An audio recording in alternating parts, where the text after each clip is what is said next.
Hello, everyone. Could I have your attention, please? Thank you for joining us this afternoon. I'm Joe Helbley. I'm the Dean of the Thayer School of Engineering, and it's my pleasure to welcome you to the 2016 Annual Distinguished Lectureship of the Thayer School of Engineering, the Visionaries in Technology Distinguished Lectureship. As many of you know, this is a distinguished lecture that we hold once a year, always in the fall, inviting someone whose work has had significant impact in academia, in the government, or in the private sector to spend a day with us here on campus and share her or his insights and view of the direction technology is heading or how technology is impacting the world with the greater engineering community. One of the things that makes this lectureship unusual, and one of the things of which I am quite proud, as are the Thayer faculty, is this is a distinguished lectureship series that was conceived by and is totally managed and run by the newest members of our faculty, our tenure-track assistant professors, those who are closest to many of you in age, who have just finished their graduate training or postdocs, and who have joined the Thayer faculty as members of our academic universe.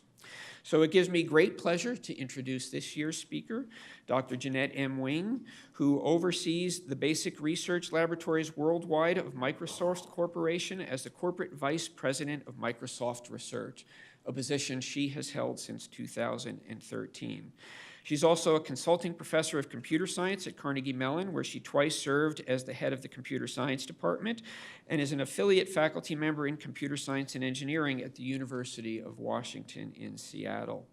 From 2007 to 2010, she was the assistant director of the Computer and Information Science and Engineering Directorate at the National Science Foundation.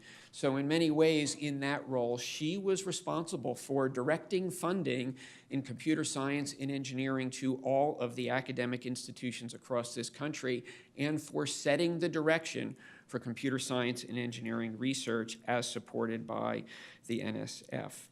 Her background, she received her bachelor's, master's, and PhD degrees in computer science, all from the Massachusetts Institute of Technology. Now, for those of you who've had a chance to spend a little bit of time with Dr. Wing earlier today, you may have learned that this is not her first visit to Dartmouth. In fact, she told me earlier this afternoon she has been to the Dartmouth campus on and off for years. Her very first visit was accompanying her older brother on the great college tour roadshow when he was looking at colleges. Since she didn't tell me that he chose to matriculate at Dartmouth, I'm assuming he did not choose to matriculate at Dartmouth. But it did give her a very positive first impression of our campus, which she may tell you about later. She's also been back many times, about a decade to 15 years ago. ISTS, the Security and Technology Studies Interdisciplinary Institute, that still exists to this day here at Dartmouth, had an advisory board consisting of distinguished individuals in computer science and engineering, and Dr. Wing was in fact a member of that board and gave a seminar here at Dartmouth about 10 years ago. Her general research interests, which we'll hear more about today, are in areas of trustworthy computing, specification and verification, concurrent and distributed systems, programming languages, and software engineering. Current interests are in the foundations of security and privacy subjects that are of great interest to many of our faculty and students working here at Dartmouth today. She was or is on the editorial board of 12 journals, including the Journal of the ACM and Communications of the ACM. Her bio, which was available on our announcement and also on our website, lists awards and accomplishments too numerous to mention, but let me simply say that she is a fellow of both associations we refer to as AAAS, the American Academy of Arts and Sciences and the American Association for the Advancement of Science, an unusual combination for an engineer or computer scientist. And let me simply close by saying at the outset when I introduced this lectureship, I said we look for prominent individuals from government, from the private sector, or from academia to address us in this annual lectureship. Dr. Wing is one of the few individuals in this country who has performed great service in all three areas. And so please join me in welcoming Dr. Jeanette Wing. Thank you.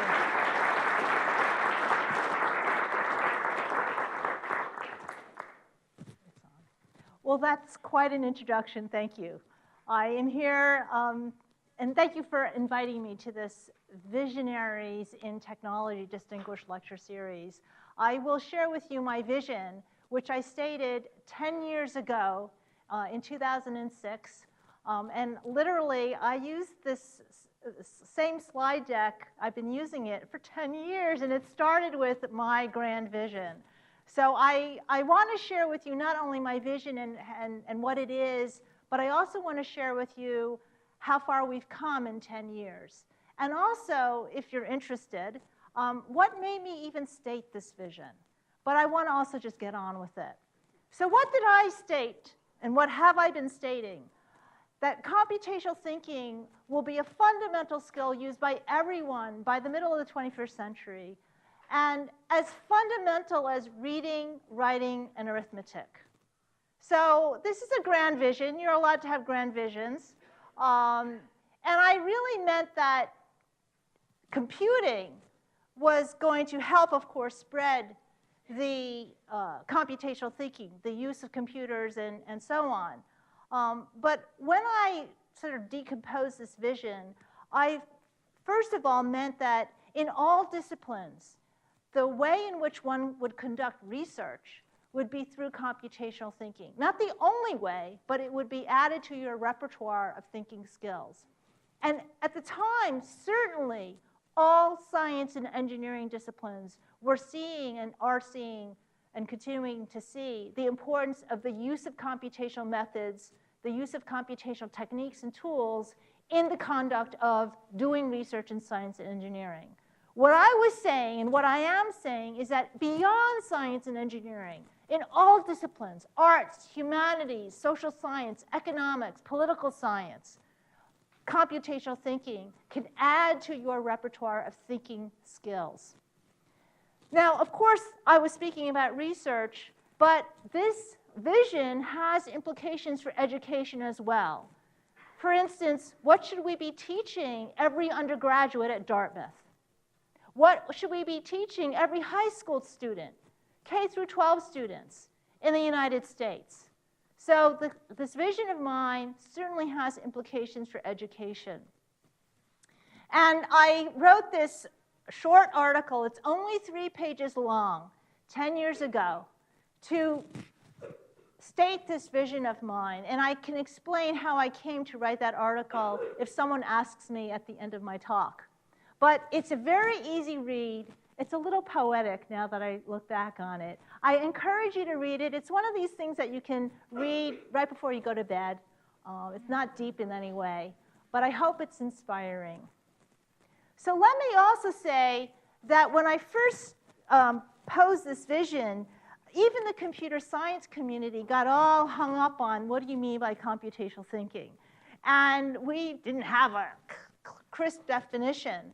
But just to get it off my chest right now, I have a definition of computational thinking, which actually is a little technical, but it encompasses what I mean. And so let me just state it. Computational thinking is the thought processes. So it is about thinking. It's not about programming. It's not about getting that machine to do things. It's about what humans do, which is think. The thought processes involved in formulating a problem and expressing its solutions in such a way that a computer, and by computer I mean a human or a machine. And in fact, the kinds of computers that we talk about today are networks of humans and machines, such that a computer can effectively carry out. So in essence, it's about problem solving, but it's about formulating the problem, which is half the battle, and then expressing the solution. And expressing is where, is that technical term here, it is about writing something down, and writing something down clearly enough so that the computer, and let's just think machine, can carry it out. Okay, that's the technical, from my point of view, what I mean by computational thinking. But I'm not going to belabor this. What I'm really going to do is talk about how computational thinking has already influenced many different disciplines in their own pursuit of knowledge. When I talk about computational thinking, of course, it is important to realize that what I mean are concepts of computer science that can help one think about approaching, designing a system, or solving a problem, or understanding humans. And in computer science, the critical thought process is abstraction. I know that's kind of an abstract term. What I really mean are the kinds of mathematical abstractions that we can effect with an automaton, whether that automaton is a human or a machine. Now, abstraction is, so computational thinking philosophically is about a combination of mathematical thinking and engineering thinking, which I think is quite appropriate for this engineering series. Computational thinking, of course, draws on mathematics because computer science draws on mathematics as its foundations. And so there is mathematical thinking in what computer scientists do. But in computer science, we are constrained by the physics of the machine that's actually, executing the solution. So we have to worry about finite resources, processing capability, bounds on what we can even represent in terms of integers and reals and so on.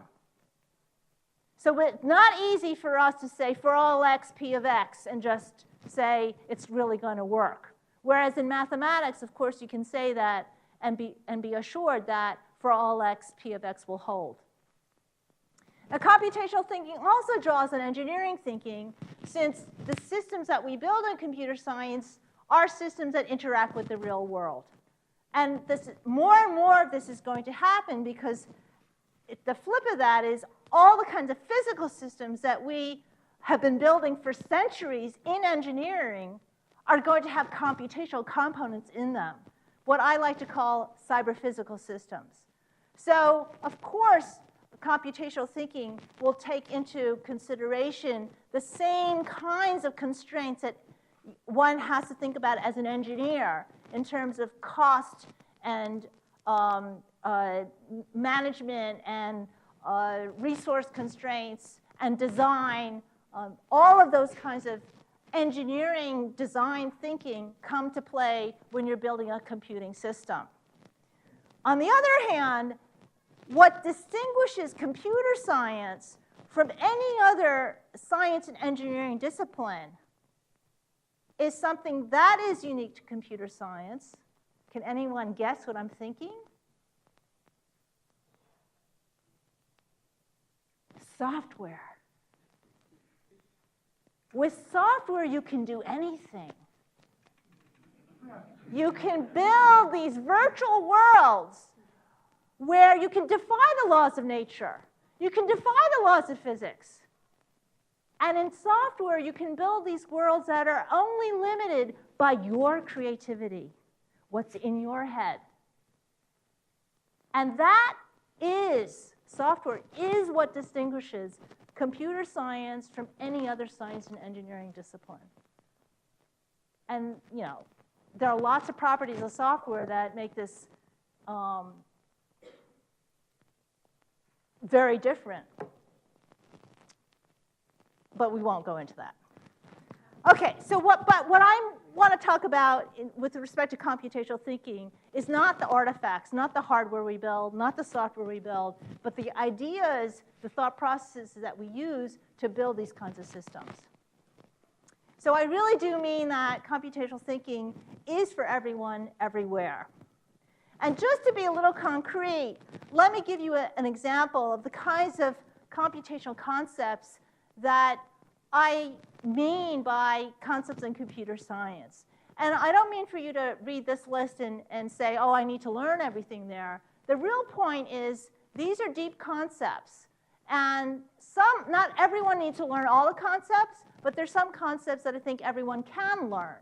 I think everyone can learn what an algorithm is. And everyone can learn what a state machine is or what invariants are, which come from logic, of course. The reason I show this slide is not for you to sit uncomfortably and say, I don't know what that is. What is that? But rather to say, when I say computational thinking, I distinguish computational thinking from what people call computer literacy. So I don't mean everyone needs to learn how to use Word and Excel and PowerPoint or use a search engine. You're going to learn that anyway. And besides, some of these technologies will be outdated in 50 years. I also don't mean by computational thinking computer programming, because there's more to computer science than programming. Okay, so now let me give you some examples of how computational thinking has influenced the conduct of research in other disciplines. And I'm going to, every now and then, sprinkle in this part of my talk a couple of stories sort of illustrating my point. And then the second half of my talk will focus on education and the implications of my vision, specifically on K through 12 education. So let me ask a question of the audience. Knowing that I want to talk about how computational thinking has influenced other disciplines, what one discipline has been influenced by the use of many different computational methods?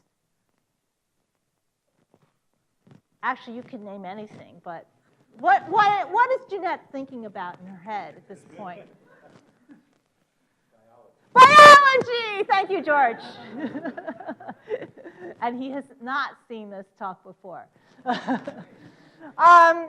I think, and okay, here's the next question for the audience. What was the one breakthrough in biology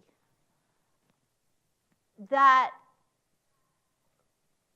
came about from computational thinking? Mapping the genome. Who said that? Very good. You get a gold star. The shotgun algorithm expedited the sequencing of the human genome.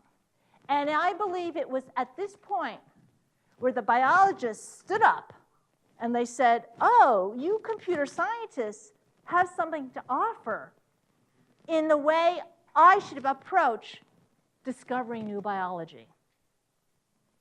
And I remember at Carnegie Mellon, in the early 2000s, we decided we better beef up our efforts in computational biology.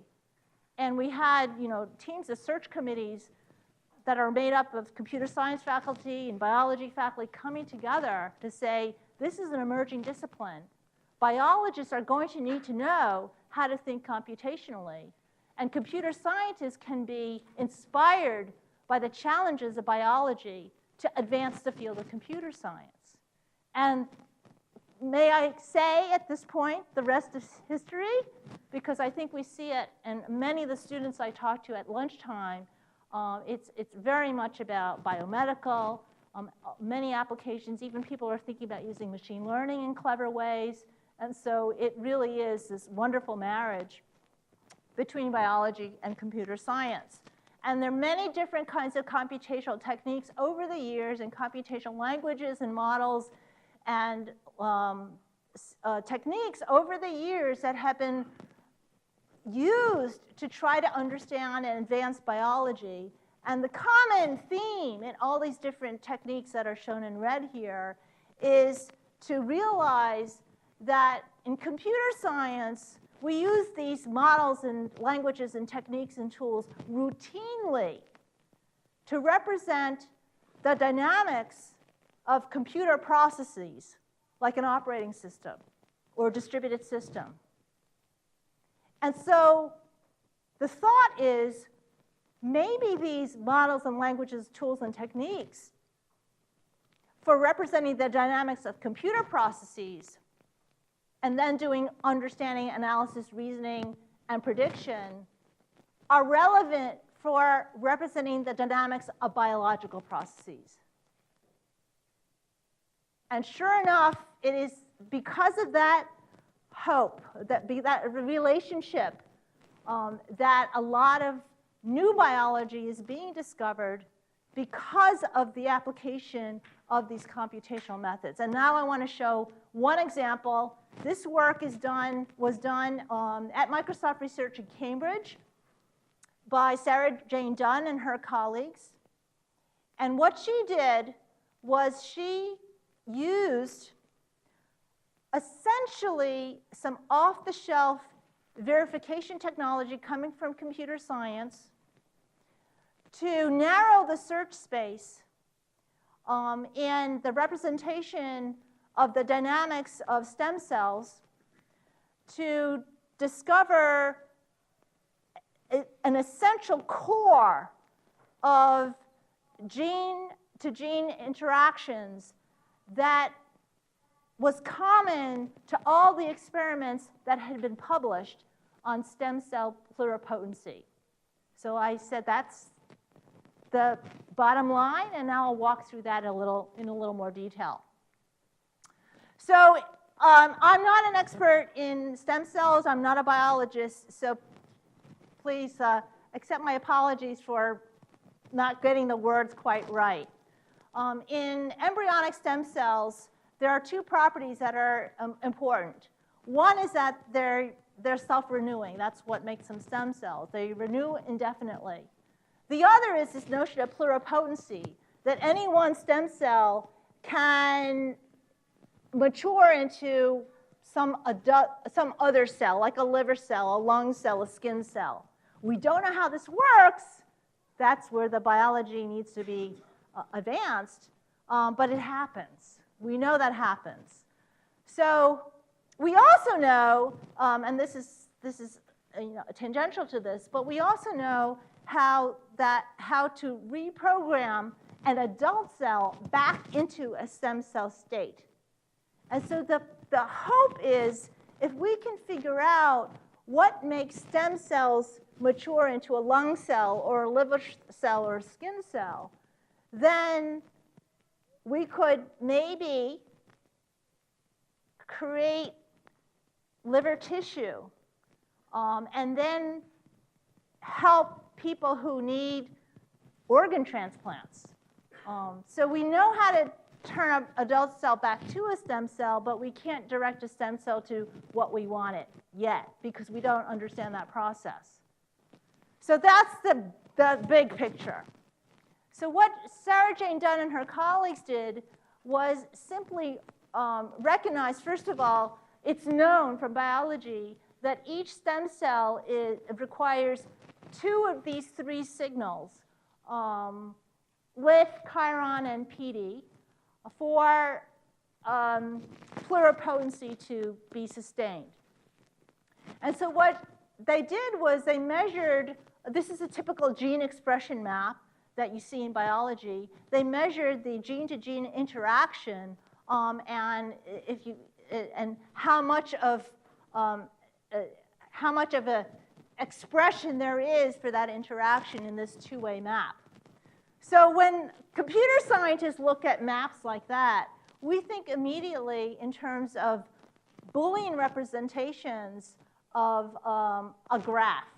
And so rather than look at this 2D map, we represent that information in terms of this Boolean graph, where the blue nodes are the genes, those three black nodes are the signals, and the black dotted lines show a positive interaction, and the red dotted lines show an inhibitory interaction.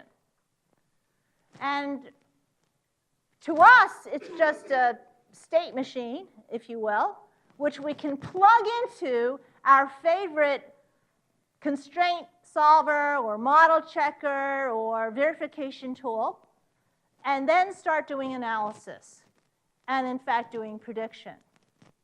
And the idea here in any of these kinds of verification tools is that you can state a property and show which paths in this graph or in this state machine satisfy this property or not.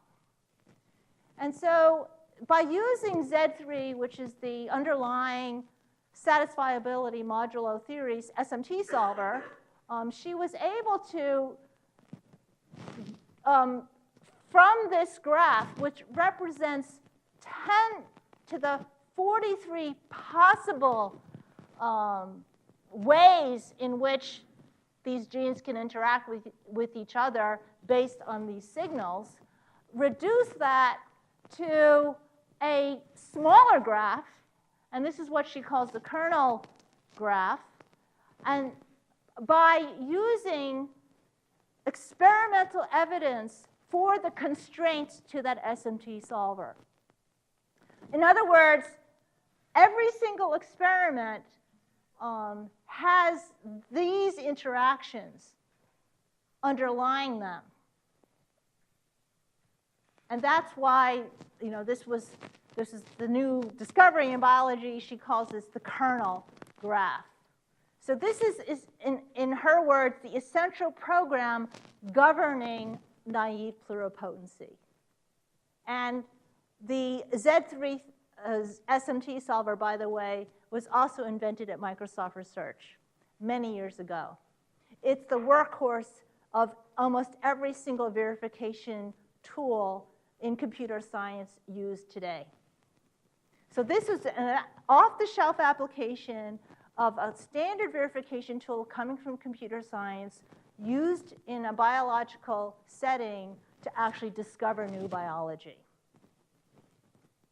Okay, so in my little segment here, I was arguing that one discipline, and George named it biology, was influenced and is being influenced by many computational methods, tools, and techniques. And I just showed you one, verification technology. But let me flip the question around now. What's one technique in computer science that's showing tremendous use by a wide diversity of disciplines? Machine learning! Thank you. This is a great audience. So machine learning already has transformed the field of statistics, and this is already old news. At Carnegie Mellon, many years ago, we created the first and only machine learning department in the universe. And it was created out of faculty from computer science coming together with faculty in statistics. In some sense, the department should be called statistical machine learning. And of course, machine learning, and I will say more about machine learning in a second, is the hot area right now in computer science and probably other disciplines as well. So machine learning in the sciences has already made new discoveries in astronomy, in medicine, meteorology, neurosciences, you name it. Anywhere, and that means everywhere, anywhere there's data, big data, you can apply these analysis techniques and answer interesting questions or build predictive models. So the machine learning, of course, is also used outside of science and engineering. It's used to detect credit card fraud. It's used on Wall Street, for good or bad. It's used in sports. So right now, coaches will use video of athletes, professional athletes, to help train their college or high school students using machine learning. People are now getting grant proposals paid by the NBA and football and you name it, because even athletics has become computational. And of course, machine learning is used for all those recommendation and reputation services that we so have come to use, are so familiar to us. So what I wanted to share with you is a story, again, from Microsoft Research on the latest and greatest craze in machine learning. George was just asking me about, I want to learn about what's going on in deep networks in Microsoft. So I'll tell you one story. For those of you who are not familiar with the background, machine learning has been around for a few decades. But it's only been recently when a particular technique called deep learning or deep neural networks has excited the entire academic and industrial research community. And here's why. Here's one reason why. This is this chart of the word error recognition rate in speech recognition for English. And you should understand that NIST, for many years, ran a competition that all the academic and research groups around the country would participate in order to improve speech recognition, in order to have a machine get better at recognizing speech. And you can see that we made a lot of progress. Lower is better.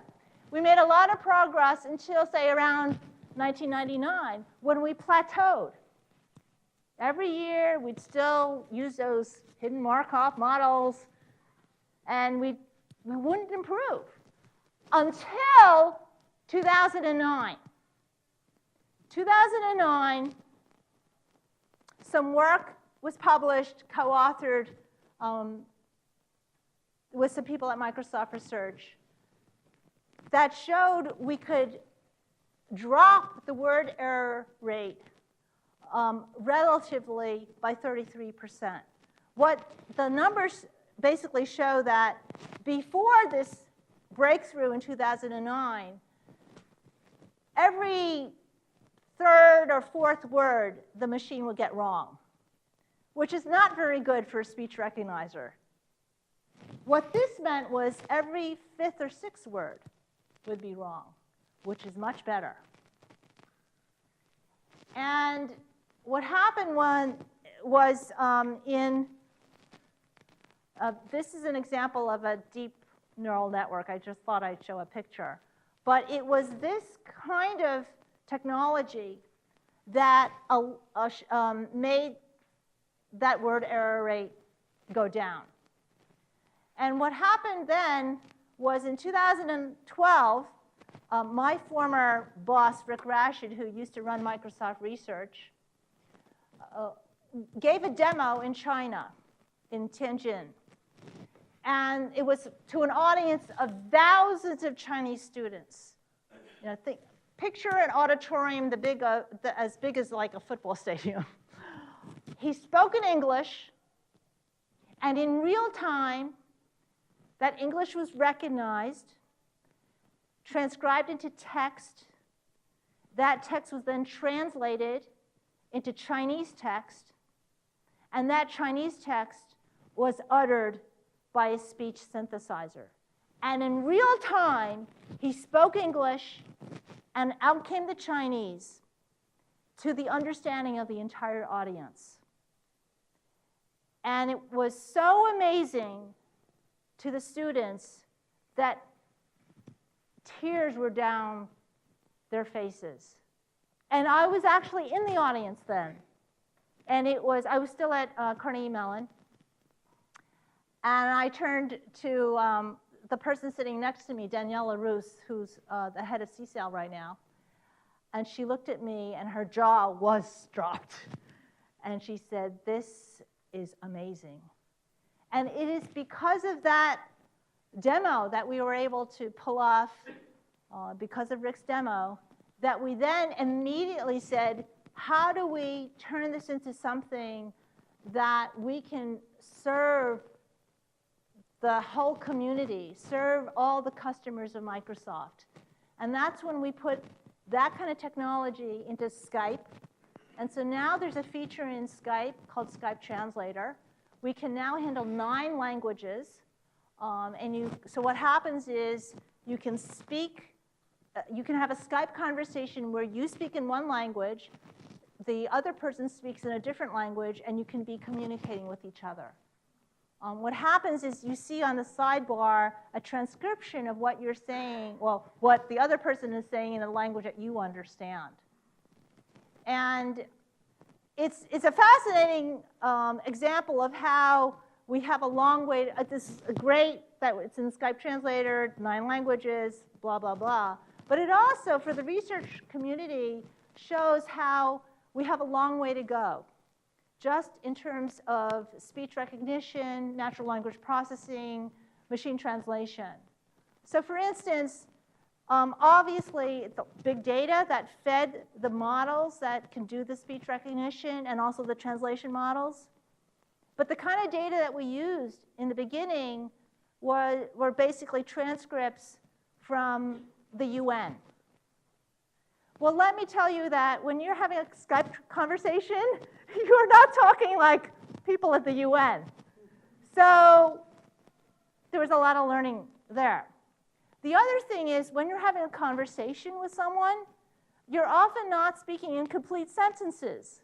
And you certainly don't say a sentence and then pause to give a hint to the machine that I've finished my sentence, right? And the third challenge is that we've discovered that people, say, are speaking Spanish, and you're speaking, you're having a conversation with someone speaking Spanish. That Spanish-speaking person does not speak 100% Spanish. That person's going to mix Spanish and English, or Spanish and some other language. So many non-English speakers, no matter what language it is, it's called mixed code, speak in multiple languages at the same time. Very smoothly, don't think about it. Now, how do you get a machine to parse that and know, oh, that's the Spanish word versus the English word, and then, of course, there's ambiguity. So it's actually not an easy problem to solve, and there's plenty of research left just in speech recognition, natural language processing, machine translation. But we have this in Skype Translator. We also have it in Cortana. And the biggest breakthrough we just announced last week is through our deep learning systems, we now have reached human parity in conversational speech recognition. This is a huge breakthrough from the respect of science. It's all deep learning based. So that hopefully answers one of the questions you had, George. OK. So that's computational thinking, where I took one discipline and tried to argue very briefly that multiple methods have influenced biology in that case. And the flip of that is one technique, machine learning, which truly is everywhere. You don't even realize it. But computational thinking in the sciences and beyond, whether it's machine learning or not, has really shown many fruits in many disciplines. In chemistry, I'm not going to go into stories about all of these. You can ask me afterwards. In physics, in the geosciences, in mathematics and engineering, obviously I wanted to say for this audience about engineering. Of course, engineering has used computers for simulation forever. But now we're talking about finer grain resolution in terms of time and space, and multidimensional,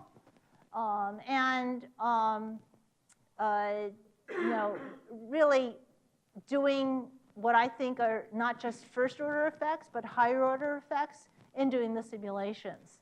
Of course, big companies like Boeing have used computer simulation for a long time. They, in fact, tested the Boeing 777 using computer simulation alone. They didn't even use a wind tunnel. That's how trustworthy they were of the computer simulation. OK, computational thinking outside of science and engineering, but for society. I'm going to share with you later a story about economics, computational thinking in law and healthcare. It's really happening now, and I have stories for all of these. In archaeology, digital humanities, digital journalism, there are now degree programs and computational X almost for all X, or digital X almost for all X. So 10 years ago, I was predicting this, but now I can say it's happened, and it's still happening. So what I wanted to share with you were two more stories. One has to do with computational computer science and the social sciences. We have a very strong group at Microsoft Research in computational social science. In fact, I was just visiting the University of Chicago, which is very strong in all the social sciences. And by that, I don't mean narrowly social science, but I mean political science, economics. If anything, Chicago likes to pride itself in being social science thinkers. And now they're throwing in computation in the mix.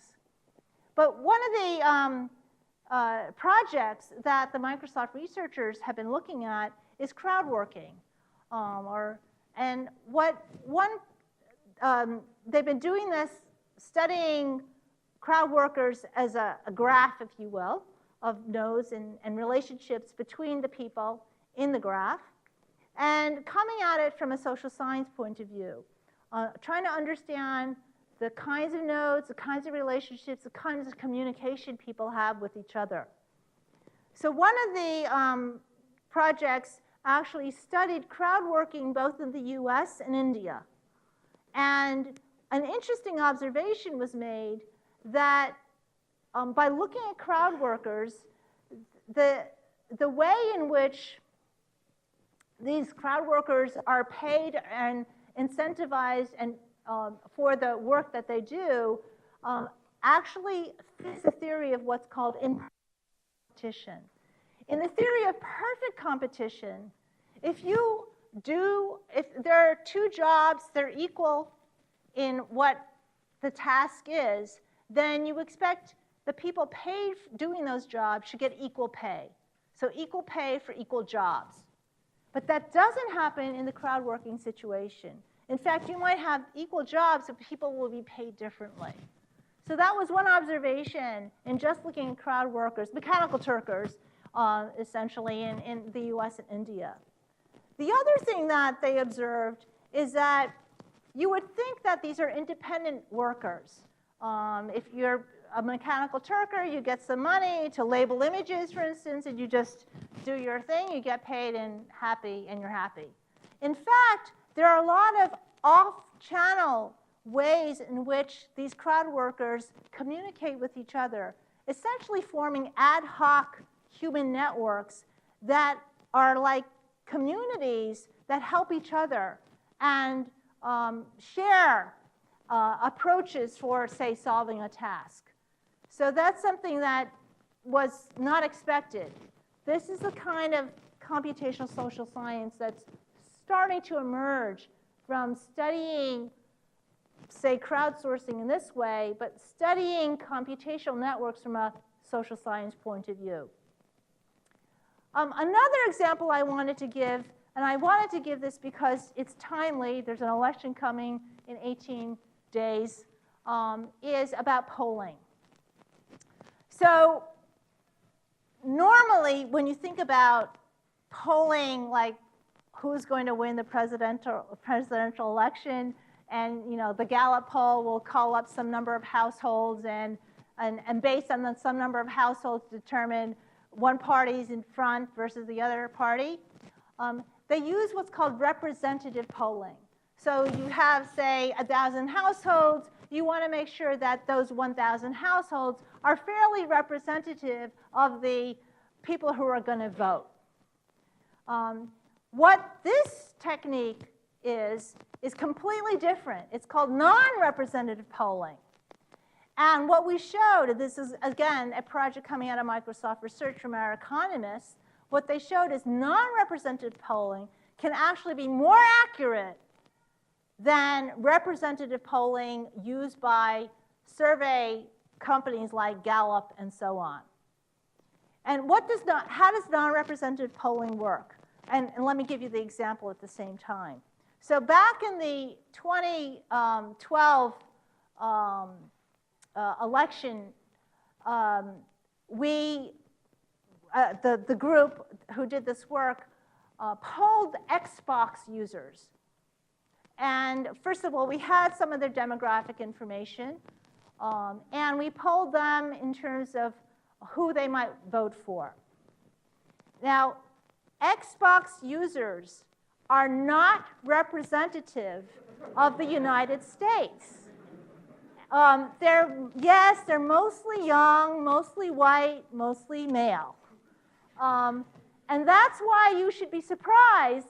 How could this non-representative sampling possibly actually be better than representative sampling, say, used by Gallup?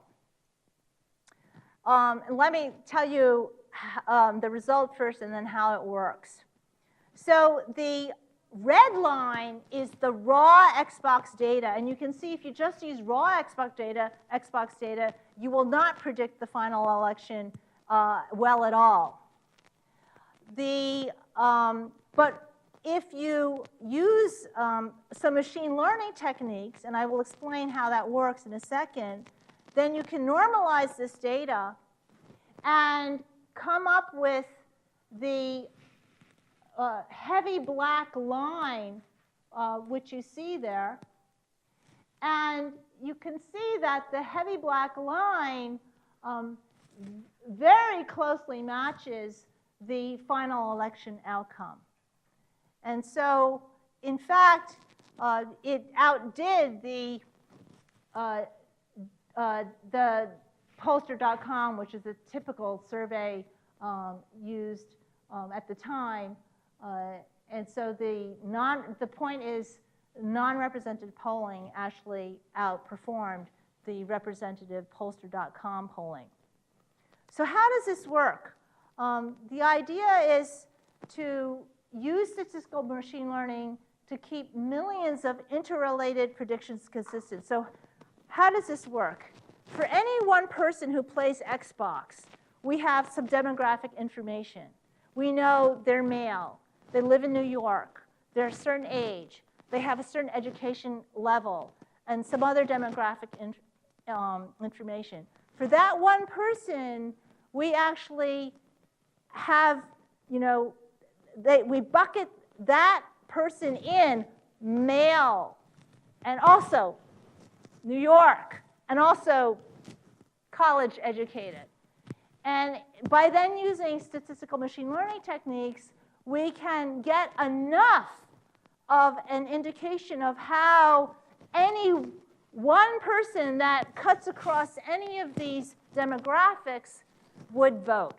So for instance, we had enough 65-year-old women playing Xbox to be able to predict how a 65-year-old woman would vote. And that gave us more accurate information than, say, some representative sample that happened to pick up a 65-year-old. In fact, we could say a 65-year-old woman living in Iowa would vote in a particular way. So this is it's this thick line that shows how well we did with respect to the actual vote, and you can see that we did better than the pollster.com. Okay, so let me speed up. I wanted to show you an example of computational thinking in daily life, just to make things a little concrete. And so here's my example of getting morning coffee at the NSF cafeteria. This literally was my second day at NSF, and I need my coffee in the morning. So I first get a cup, and then put some milk in it, get some coffee, put some sugar in it, get a lid, a napkin, and then leave. So as a computational thinker, when I see this coffee station, what do I think? Inefficient. And then I think, well, it's pretty bad, and it's even worse if there's someone in your way, and you're trying to get your lid when he's getting his cup. So as a computational thinker, I think inefficient, but I'm going to make this more efficient. And what technique might I think to use?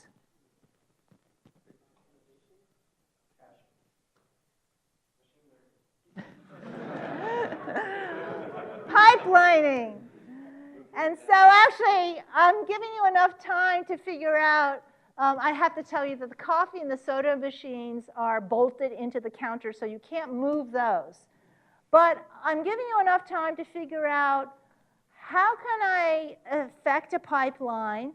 And in fact, you only need to move one station to affect a pipeline. But it's actually not the most efficient pipeline, but it doesn't matter. You move the lids over, and then you get a nice pipeline, a non-intersecting line there, if you will. I was very excited. I went up to the clerk at the NSF cafeteria, and I said, let me tell you how to make your coffee station more efficient. You just need to move the lids over. And he's looking at me, didn't know what I was talking about. And the next time I went there, they messed it all up. It was worse. But I can say that my influence at the National Science Foundation in terms of computational thinking was much deeper than that. It was my first term there, my first summer there, and we put out a program called Cyber-Enabled Discovery and Innovation. Some of you might have remembered that. The first year was about $30 million. By the time I left, which was the budget request for 2011, the request was for $100 million. And it was all about computational thinking for scientists and engineers. Now, Congress did not come through with $100 million, but it goes to show that NSF was behind it. So now let me talk about education. I'm going to skip this slide and simply say that when I first put out my vision 10 years ago, I was very focused on research and college-level education and above. I was hoping that campuses around the country would start offering hardcore computer science courses that really taught computer science concepts and not just programming in your favorite programming language of the day. And I think that transformation has happened over the 10 years. I visit lots of campuses now.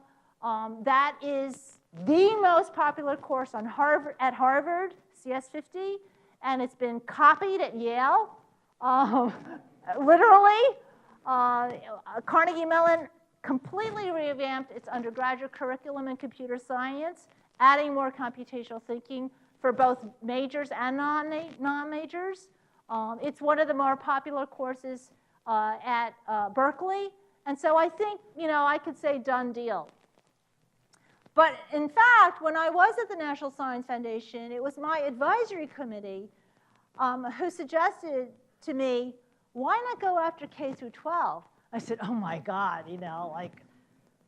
K through 12 education in the United States is this hairy beast.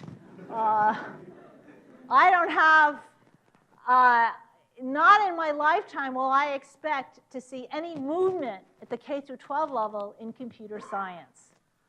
And of course, this is a hot topic right now. And I think in the United States, we already see a lot of movement at the high school level with a new College Board computer science course and exam coming out. CSAP is being revamped to teach more concepts and not just about Java programming. We have organizations like Code.org that are a combination of industry, nonprofits, and government coming together to realize a vision that computer science should be offered to any high school student who wants to take it. We don't have that right now in the US. So let's shoot for that. I think that there are metropolitan areas that are picking this vision up. So Chicago has a goal that every high school, it's going to be a high school graduation requirement by 2018. San Francisco is already talking about pre-K to high school mandatory through 8th grade. Washington State is promoting teacher education in K through 12 computer science. And New York City said CS for all within 10 years, and that was a couple years ago already, 2015. So the metropolitan areas, the major metropolitan areas in the US are moving towards achieving this goal. To me, and Microsoft is putting money into this, so we're investing $75 million in computer science education, and this is for the K through 12 level. But to me, the most gratifying progress we've made was when President Obama, in his State of the Union address this past January, stated, in the coming years, we should build on that progress by providing pre-K for all, offering every student the hands-on computer science and math classes that make them job ready on day one. So fortunately, NSF is actually putting money to this. So it just funded $25 million worth of awards to promote computer science for all, with a commitment of $100 million more for the next 4 years. So 10 years ago, I said, not in my lifetime, and it's happening. So this is really incredible to me. But we have a long way to go. So one of the challenges is it's great to have this goal, but we actually don't have enough teachers in high school who can teach these courses. We'll get there because 20, 25 years ago, we didn't have enough faculty to teach computer science courses on campuses, and we're there now. So I'm very hopeful. I wanted to also share with you that this might sound really exciting to you in the United States, but in fact, where progress has been made the most is in the United Kingdom. The United Kingdom has mandated, starting September 2014, that every K through 12 student should be taught some computer science. And they have a whole course curriculum set out for every grade level. This is what you should learn in kindergarten. This is what you should learn in first grade in terms of computing concepts. And that's pretty remarkable. So the UK is very much ahead. This is their, in the UK, schools means K through 12. This is their effort. It's a grassroots effort. It's computing at school. You can go to the website and look at the curriculum and look at all the course materials that's being provided. So this is started, as I mentioned, in September 2014. They also, Microsoft had partnered with the BBC to provide a little device so that you can teach essentially people who are in 8th grade how to think computationally, but concretize those ideas in terms of programming this little microbit, which is a cute little device. It's got lights, it's got sensors, and you can do all sorts of fun things with it. And we distributed 1 million of them for free in 2016. This has grown beyond the UK now and beyond the BBC and beyond Microsoft. There's a nonprofit foundation that's going to distribute these microbits around the world to people in lots of different countries. In Asia, the efforts are happening slower, but of course the effect could be grander when they happen. In China, we're talking about billions of people, and my little 3-page article has now been translated into Japanese and Korean and Italian and French and Portuguese. There was a Spanish version at one point, but I can't find that version anymore. So I'm going to stop and just say, thank you very much. Help me spread the word that computational thinking should become commonplace for all of us. Thank you.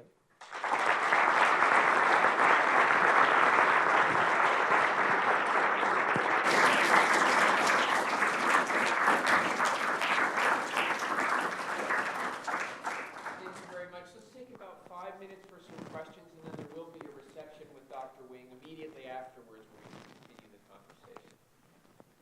Thanks for this really great lecture. I was wondering if you could talk a little bit about what you think the CS department of tomorrow looks like, because in your vision, really it seems like the CS department is this distributed entity.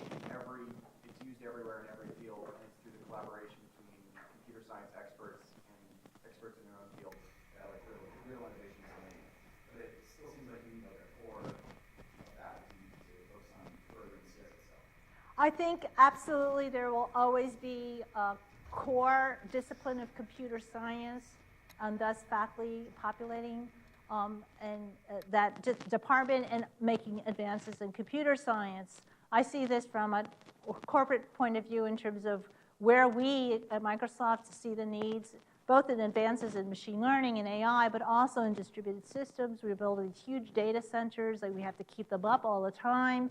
And new architectures coming out, new processors coming out that are populating our data centers in terms of FPGAs and GPUs and all sorts of things coming out. Internet of Things is going to be a big deal. How do we split machine learning models between the small impoverished resource device and the cloud? Tons of research problems and challenges that the computer science departments are going to have to face and answer in the coming years. So I think there will always be a need for a computer science department on campus. The fortunate thing is that any one of those, and I found this at Carnegie Mellon, any one of those faculty are going to be in high demand by colleagues around them. So at Carnegie Mellon, computer science is kind of king. We're the School of Computer Science, and we're the big bully on campus.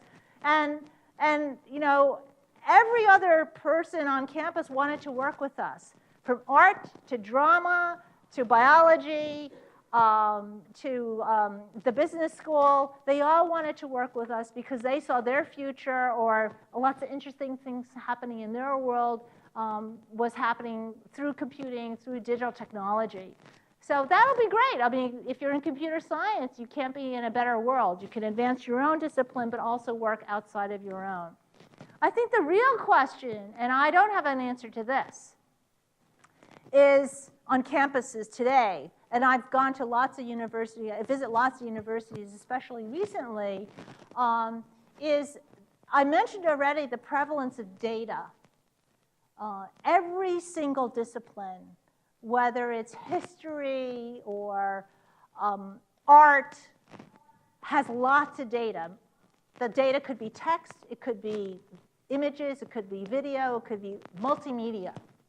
And it's all going to be digitally encoded and represented.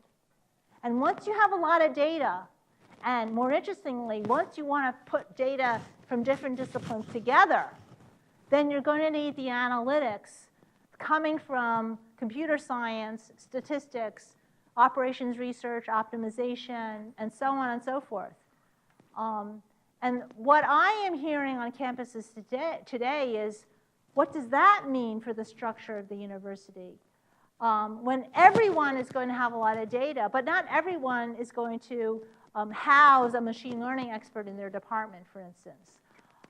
So what I am seeing on different campuses today is their struggle to figure out how to support this emerging discipline of data science in a way that fits in the regular structure of a university.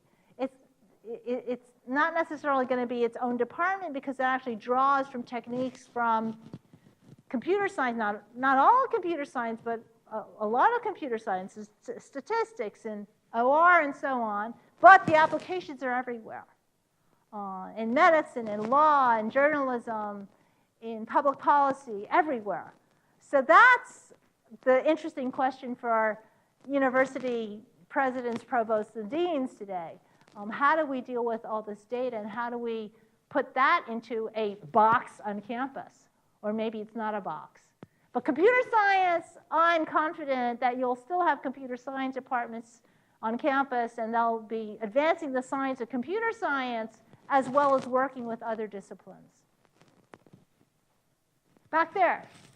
Do you see a context for teaching computational thinking outside of computer science? Would without the context of like learning to program or anything at all? I'm not sure I understand your question. The whole point about teaching computational thinking is that you can teach it in a way that's not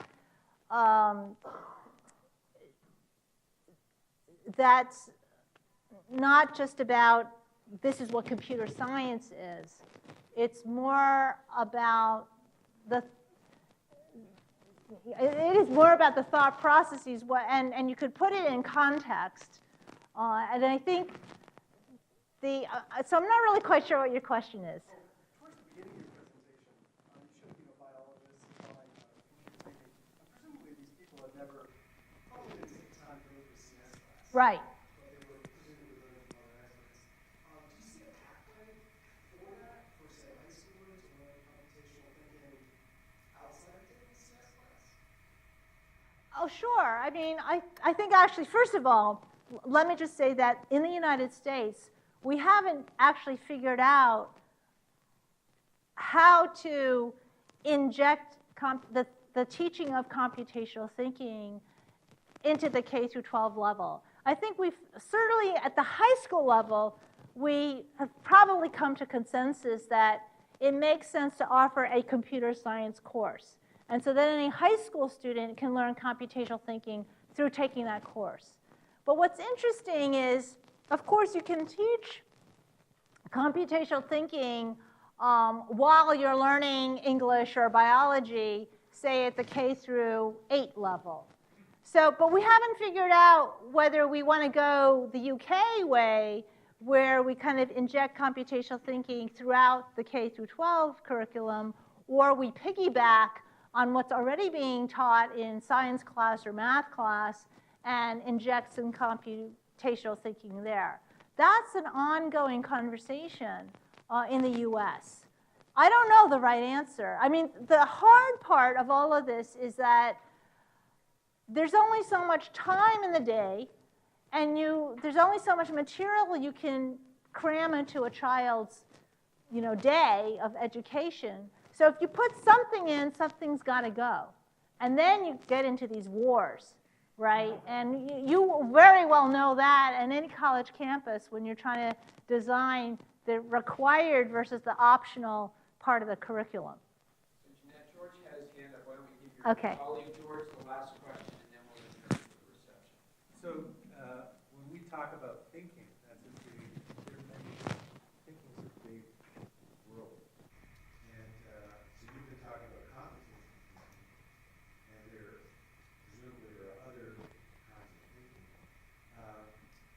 Do you think that once we have insights about other ways of thinking, that those will become computational thinking? So things like creativity or emotions or introspection.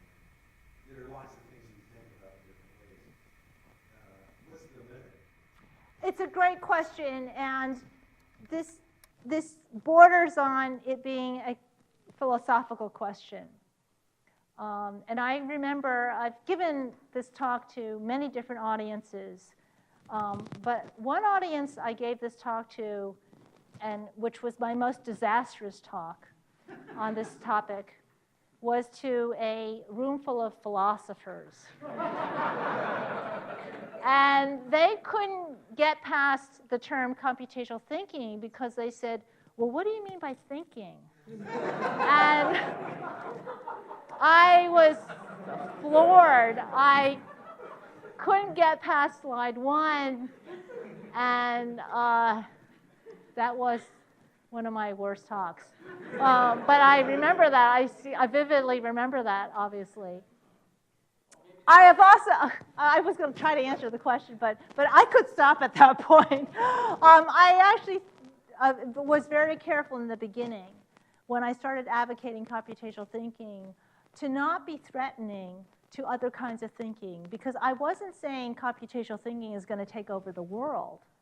I didn't mean that all you needed to learn was computational thinking and that every other kind of thinking was going to be rolled into computational thinking. I especially was careful because I didn't want people to think that I was dismissive of creative thinking. and design thinking. Although I think there are aspects of that that computer scientists do on a daily basis, just like they do logical thinking and mathematical thinking and so on. To be honest, when I used the term I came up with this term computational thinking because I really meant it to equal thinking like a computer scientist. But I can't go around giving talks about thinking like a computer scientist and saying that really fast.